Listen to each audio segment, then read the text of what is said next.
Outside the London Stadium, West Ham Fan TV. Some of the best and some of the worst. It's always frustrating when you're playing against 12 men.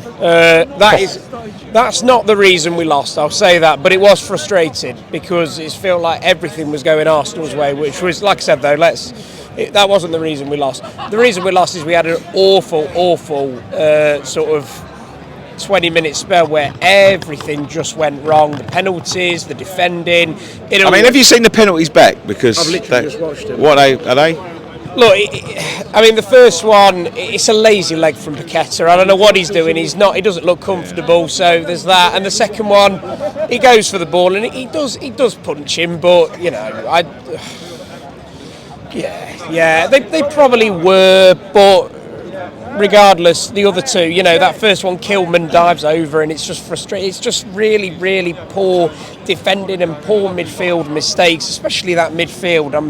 We were thinking maybe on Monday, we've come to, this Soler, Souček and Paqueta midfield, but it feels like yet again we're back to square one with that midfield, and we're yet again working out what is our best midfield. Look, the goals were great. A great ball from Soler and a good free kick from Emerson, but at the end of the day, it doesn't really matter if you're going to lose the game like that. And that's 11 goals conceded in 2 home games against Arsenal. It's not good enough. It is not good enough. I know that they're beating teams. I know they won 5-1 in midweek, but that doesn't matter to me. What we should be doing is turning up and putting in a good performance. And there were bits that were good. The worrying bits. As I said, when we got the 2 goals, we was galvanised. We was good. The second penalty. I've seen them happen 20 times, 30 times a fucking game at sometimes, and they're never given. He's given a penalty. Look, I haven't seen it back, so I'm not going to comment too much on that. But it was galvanised. First half hour, we weren't there.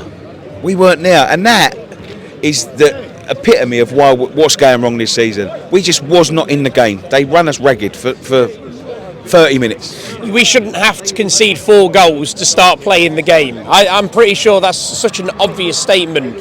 I don't understand at the minute how he's setting out this team, because it seems like he's just setting out the team to. I don't really know what he's trying to do. Against Newcastle, we were giving the ball away so many times in that first half. If we'd have come against a striker who was clinical and had been scoring those chances, realistically the game would have been completely different. So we have to be starting games differently. I don't know what the problem is with how we start games. We just don't start them. It's almost like back when we were under Moyes, but at least with Moyes he was defending. At least we knew what he was doing. I don't know what this manager's trying to do. And it doesn't matter that he won on the sidelines, because I don't think that makes a difference whether he's there or not. We have to, and by the second half it was just completely over. We did have a bit of momentum after Emerson's free kick, but there was just nothing. It's that midfield that does my head in, though. You look at the likes of Rice. I know that he wanted to come here and win. I know he wanted to go to Arsenal, win trophies and all that sort of stuff. But it feels like we've gone out and we've not really signed anybody. And you can't replace Rice. You can't. But it feels like we've tried all of these, like the likes of Alvarez, Soler, and they're just not working. I don't really know what the answer is, to be honest. But, mate, I don't know. Do we look for somebody in the lower leagues, like the Championship? Do we get somebody who's Premier League proven? I don't really know. Yeah. The jury's still out on this manager. I'm a little bit, back in the sort of, for God's sake, here we go again. And if we lose against Leicester and Wolves, we've got problems. Yeah, still don't think we'll get relegated. Have you seen enough today to say we can beat Leicester and Wolves? Because there was some good stuff out there. Yeah, there was. It was weird. It was odd because we was all ready to throw the towel in at 4-0. We was the people were spitting, foaming at the mouth. By the end of it, it was like weirdly like we'd at least given it a go. No goals conceded in the second half. Listen.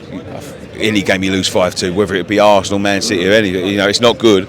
But there's some positivity that come out of that game. Weirdly, there was. Even in the first bit, there were times where we were pressurising them, and I thought, I can see a little bit here. And the 2 goals, I could see a bit there.